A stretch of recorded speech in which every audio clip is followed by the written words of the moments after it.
এক গামলা ভাত আর শুটকি ভর্তা, আজকে কবজি ডুবায় খামো। এক দানা ভাতও মুখে দিবা না, অনেক মোটায় গেছো। আজ থেকে তোমার ডায়েট শুরু। এই বালতির ঘাসই হইল তোমার সকালের নাস্তা। আমি হইলাম মানুষ, আমারে বানাইলো গরু। মাবুদ গো, বউ তো ঘুমায় গেছে, এই সুযোগে একটু পাতিল চাটা দিয়ে আসি।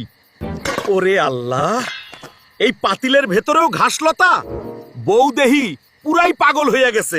খিদার জ্বালায় আর সহ্য হচ্ছে না, আজ গাছই খায় ফেলমু। জ্যান্ত গাছ খাই ফেলতাছে। আমার জামাই কি রাক্ষস হইয়া গেল? ওরে আল্লাহ, তুমি পাগল হইলা নাকি? মানুষের খাবার থুয়া গরুর খড় খাইতাছো কেন? তুমিই তো কইলে আজ থেকে আমি গরু, তো গরু খড় খাইবো না তো কি বিরিয়ানি খাইবো? তোমার ডায়েট কন্ট্রোলের নিকুচি করি, চলো তোমারে বিরিয়ানি খাওয়াই। ডায়েট ফাইট বাদ দেন, জমায়া খান আর মেজরাই চ্যানেলটা সাবস্ক্রাইব করেন। কমেন্টে জানান কার বউ এমন ডায়েট করায়।